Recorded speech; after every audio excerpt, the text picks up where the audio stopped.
Bienvenue sur Chrétien d'Impact. Nous bénissons le Seigneur parce que nous sommes rendus à notre troisième vidéo sur les clés de ta destinée. Nous l'avons dit dès l'entame de la première vidéo. Nous aurons comme ça 7 vidéos et nous sommes à la troisième vidéo où nous te donnons les clés pour que tu entres pleinement dans ta destinée, les clés pour que tu vives ton plein épanouissement dans le Seigneur, les clés pour que tu vives une nouvelle vie extraordinaire. C'est ça notre objectif. Et aujourd'hui, nous voulons parler de la troisième clé qui consiste à te dire, tu dois apprendre au pied de quelqu'un. Apprendre au pied de quelqu'un est une clé pour que tu entres dans ta destinée. Nous vivons dans un monde où les gens s'imaginent qu'ils connaissent. Tout le monde croit connaître. Tout le monde est très intelligent. Le nombre de personnes que vous rencontrez, qui vous parlent d'eux-mêmes, d'une façon à vous montrer que ils connaissent chaque chose, ils sont très intelligents, ils sont très connaisseurs, ils sont connaisseurs de tout. On a plein de gens qui fonctionnent de cette façon-là. Mais je veux te dire aujourd'hui que si tu veux entrer dans ta destinée, tu dois faire partie de ces personnes qui acceptent d'apprendre, qui s'arrêtent et qui prennent le temps d'apprendre. Parce que si tu n'apprends pas au pied de quelqu'un, et ça je précise, apprendre au pied de quelqu'un parce que les gens ne veulent même plus apprendre au pied de d'autres personnes. Quelquefois, autour de nous, on estime que tous ceux qui sont autour de nous n'ont rien à nous apprendre. Nous connaissons mieux que qu'est-ce qui pourrait bien nous apprendre.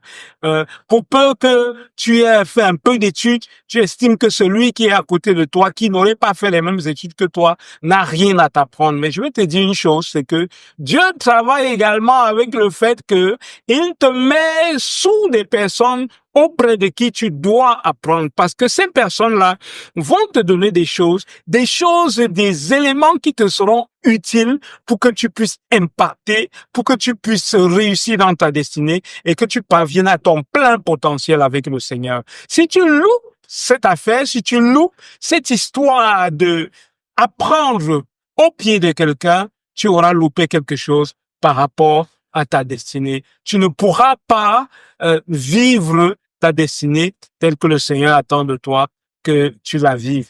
Comme je l'ai dit une fois déjà dans une des vidéos, nous disons souvent que nous voulons partir, que Dieu est celui qui nous fait partir de zéro à héros. C'est vrai, Dieu nous fait partir de zéro à héros, mais il est prouvé que très rarement Dieu a fait quelqu'un part de zéro à héros d'un coup de baguette magique. Comme ça, brusquement, tu te couches, comme je disais, le soir et le matin, tu te couches zéro le soir et le matin, en te réveillant, tu es héros. Généralement, Dieu fonctionne pas comme ça. Et parfois, pour nous faire passer de zéro à héros, il choisit de nous mettre au pied de personnes de qui nous devons apprendre un certain nombre de choses. Et j'ai envie de te dire que ces personnes au pied de qui tu vas apprendre ne sont pas forcément des personnes chrétiennes, ne sont pas forcément des personnes qui vont bien se comporter, ne sont pas forcément des bonnes personnes. Mais Dieu, dans sa grande intelligence, dans sa grande puissance, dans sa grande sagesse, choisit de se faire passer au pied de personnes parce qu'il sait que ce que ces personnes-là ont te sera utile pour l'accomplissement de ta destinée. Je vois beaucoup de gens qui n'aiment pas, ils estiment que non, ils veulent pas être au pied de telle personne parce qu'ils maltraitent. Je vois des chrétiens qui sont dans un lieu de service et qui estiment que ceux qui sont leurs responsables dans ces lieux de service les maltraitent. Sauf que Dieu a mis quelque chose dans cette personne qui te maltraite, qui te sera utile pour ta destinée. Et il faut que tu commences à voir les choses de cette façon-là et que tu acceptes d'apprendre au pied de qui il a choisi de te mettre. Ce sera peut-être quelqu'un de bien, ce sera quelqu'un de pas bien, mais ce qui est sûr, c'est que Dieu a quelque chose qu'il voudrait déposer en toi. Cette chose sans laquelle tu ne pourras certainement pas accomplir ta destinée. Donc, ne fuis pas automatiquement dès que tu te retrouves face à quelqu'un qui est sur le chemin de ta destinée et de qui tu dois apprendre un certain nombre de choses. Que cette personne soit bonne, que cette personne soit une mauvaise personne. La Bible est truffée de personnes qui ont dû apprendre au pied de d'autres personnes dans leur destinée. Vous avez remarqué, depuis que nous parlons de ces 7 clés de ta destinée, il y a un personnage dont nous parlons de façon irrémédiable, c'est celui de Joseph. Joseph, c'est un personnage extraordinaire dans la Bible. Donc, ne soyons pas surpris qu'on parle tant de lui. C'est un personnage extraordinaire. Prenez le temps de lire Joseph et d'étudier cet homme. C'était quelqu'un de particulier depuis sa toute jeune enfance jusqu'à son âge adulte et même jusqu'à sa mort. C'est quelqu'un qui a été un instrument puissant et grand entre les mains de Dieu parce qu'il a accompli pleinement sa destinée. Donc, je disais, Joseph a dû apprendre au pied de personnes. Joseph était dans une famille où il était carrément le dernier. Il était l'avant-dernier d'une grande famille. Donc, il a dû apprendre à vivre en tant qu'avant-dernier. Vous savez, parfois, certains d'entre nous estiment, non, j'aurais voulu être le premier parce que c'est moi qui méritais d'être le premier. J'estime que dans ma famille, je suis même le dernier, mais je suis le plus intelligent. Je suis celui qu'on doit écouter. Non, Dieu a permis que tu sois le dernier parce qu'il estime que dans cette position-là, il y a des choses que tu dois recevoir pour pouvoir accomplir ta destinée. Si tu ne comprends pas ça, tu commences à poursuivre des choses qui seront en fait des inutilités pour toi, qui seront des choses qui t'éloigneront de ta destinée avec le Seigneur. Donc Joseph est né dans une famille où il fait partie des derniers, et c'est la raison pour laquelle il pouvait facilement être vendu par ses frères. Il est né dans une famille où il est pratiquement le dernier, mais il est né d'une femme qui n'en avait que 2. Donc, il n'avait pas un grand frère vraiment très grand pour le défendre face à ses autres grands frères qui étaient nés de d'autres femmes. Donc, finalement, il est vendu par ses frères. Tout avait été organisé pour qu'il se retrouve dans cette situation. Tout a été organisé pour qu'il se retrouve dans cette situation. Et Joseph aurait pu dire à Dieu, mais pourquoi as-tu permis cela? Pourquoi as-tu permis que je me retrouve dans cette situation? Pourquoi n'as-tu pas évité que je me retrouve dans cette situation? Ben, parce que Dieu voulait qu'il soit au pied de quelqu'un pour apprendre. Et comme je disais, je préfère encore souvent dire qu'il soit sous tutelle, parce que cette tutelle-là devait lui donner des connaissances. Cette tutelle-là, par exemple, permis à Joseph de savoir que il ne devait pas tout dire sur tout. Il avait l'habitude de rêver sur ses frères, de raconter les rêves qu'il a eus sur ses frères. Et l'un des rêves qu'il a eu, par exemple, c'est par rapport à ses frères, insinuait que, à un moment donné, ses frères devaient devoir venir se mettre à genoux devant lui. Il a créé ainsi des jalousies. C'est l'une des raisons pour lesquelles ses frères ont décidé de le vendre. Et ce rêve s'est effectivement accompli plus tard. Mais le truc, c'est que Joseph devait apprendre qu'il n'était pas bon qu'il dise tout, n'importe comment, n'importe où, n'importe quand. Et il a appris cette leçon. C'est la raison pour laquelle lorsqu'il se retrouve chez la femme chez Potiphar, il est harcelé par la femme de Potiphar, mais il ne va pas voir Potiphar pour lui dire, non, je suis fatigué, j'en ai marre, ta femme me harcèle. Non, il a appris à savoir que il y a des choses qu'il supporte avec Dieu, il avance avec Dieu, il ne le crie pas forcément sur les toits, il tient avec Dieu, il refuse. Il sait quand il faut parler et quand il ne faut pas parler. Mais ça, il a dû apprendre dans la douleur en étant sous tutelle. Et là, chez Potiphar, il apprend quoi? Avec la leçon qu'il avait déjà appris chez ses frères, il apprend à rester tranquille et il laisse Dieu le former, lui enseigner sur comment gérer les biens. Potiphar, la Bible dit que Potiphar lui a confié tous ses biens pour qu'il puisse les gérer. Donc, il gérait les biens de Potiphar au quotidien. Et avec cela, il apprend à gérer les biens au point qu'au final, quand il grandit avec son plan, avec Dieu, avec le projet de Dieu, et qu'il se retrouve à la tête de l'Égypte, ou alors la deuxième personnalité la plus importante en Égypte, ce n'est pas compliqué pour lui de gérer tous les biens d'Égypte. Imaginez un instant, un Joseph qui n'aurait pas appris à gérer les biens. Est-ce que l'Égypte aurait pu survivre à 7 années de famine?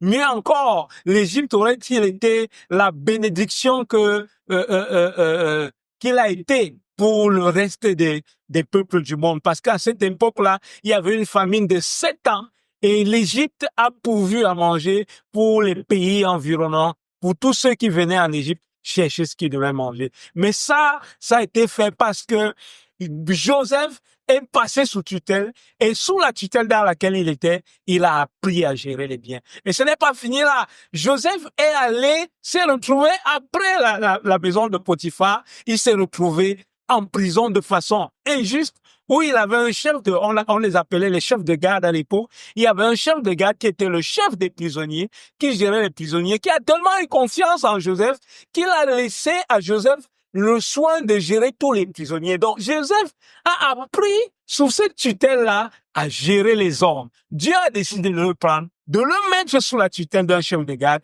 Et sous cette tutelle, Joseph a appris à gérer les hommes. Et normal, quand il se retrouve à la tête de l'Égypte, ou alors, comme je dis toujours, la deuxième personnalité la plus importante de l'Égypte, il peut gérer les hommes. Parce qu'il ne s'agissait pas à ce moment-là simplement de gérer les biens, il fallait gérer les hommes. Dieu est celui qui sait le plan qu'il a pour toi. Il sait les projets qu'il a pour toi. Et il sait par qui il doit te faire passer pour que la personne dépose exactement ce qu'il veut en toi, pour que tu puisses accomplir parfaitement le projet qu'il a pour toi. Ça ne sert à rien de continuer de te dire non, je ne veux pas de ci, je ne veux pas de telle tutelle, je suis fatigué. Si tu comprends les choses comme Dieu veut que tu comprennes, si tu comprends que Dieu te fera passer par des tutelles, te mettra sous des gens pour mettre en toi ce qu'il faut pour ton plein épanouissement et pour l'accomplissement de ta destinée, tu changes ta façon de voir par rapport aux gens qui sont au-dessus de toi. Tu n'es plus pressé dès que tu as quelqu'un qui est au-dessus de toi, tu n'es pas pressé à couper la tutelle immédiatement. Non, ce boulot, je dois absolument l'arrêter. Il faut que je l'arrête parce que je suis fatigué. Cette personne qui est au-dessus de moi, je dois me débarrasser d'elle. Que tu sois en train de faire la prière. Non, au nom de Jésus, Seigneur, enlève telle personne de mon chemin. Non, si Dieu a mis cette personne, c'est parce qu'il veut que ces personnes mettent en toi des choses que tu n'as pas. Comme je l'ai dit, nous entendons des gens dire non, il vaut mieux être seul que mal accompagné. Peut-être, mais je veux te dire une chose. Quelquefois, il est bon que tu sois mal accompagné parce que ce semblant, ce qui te semble être le mauvais accompagnement est la tutelle sur laquelle Dieu voudrait te mettre parce qu'il voudrait t'inculquer un certain nombre de choses. Certains d'entre nous ont besoin de recevoir le pardon.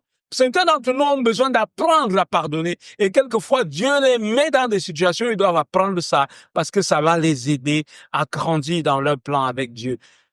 Comprends une chose, tu dois accepter la tutelle. Si tu n'acceptes pas la tutelle, il te sera compliqué d'être utile au Seigneur. Nous avons plein d'exemples bibliques. Nous avons des hommes comme Élisée. Élisée a appris à être sous la tutelle d'Élie. Sous la tutelle d'Élie, Élisée a appris à servir Dieu. Élisée a appris à être fidèle au Seigneur. Élisée était un serviteur d'Élie. Quand Élisée disait j'ai besoin d'un verre d'eau, il partait lui chercher de l'eau. Quand Élie disait j'ai besoin de telle chose, il courait pour apporter cela à son maître. Et Élisée a été fidèle en tant que serviteur. C'est pourquoi après, il pouvait être un bon maître. Et après, quand vous lisez la Bible, vous vous rendez compte que Élisée est, après le Seigneur Jésus, l'homme qui a accompli le plus de miracles dans la vie, même dans la Bible. Mais la vérité, c'est que cet homme qui a accompli autant de miracles a dû passer par la tutelle. Si tu refuses de passer par la tutelle, alors tu refuses par la même occasion d'entrer dans ta destinée et d'accomplir ce pourquoi le Seigneur permet que tu sois sur cette terre. Mais si tu acceptes la tutelle, si tu acceptes de dire, OK, ce par qui tu me feras passer, Seigneur, j'apprendrai, tu entres pleinement dans ta destinée et tu peux être sûr que dans ce cas-là, tu accomplis tout ce que tu vas accomplir pour la gloire de notre Seigneur. Élisée était tellement puissant que la Bible nous dit que même ses ossements, quand il est mort, sa peau a séché sur lui. Ses os étaient suffisants pour ressusciter les morts. Imaginez-vous à quel point cet homme était puissant, mais cet homme a dû être un serviteur sous tutelle. Ce même homme, Élisée, après avoir été le serviteur d'Élie, il est passé à maître et il a eu un autre serviteur, lui aussi un serviteur qu'on a appelé Géasi. Mais ce dernier a refusé la tutelle. Il a refusé de fonctionner sur tutelle et ça n'a pas traîné. Dieu l'a rejeté.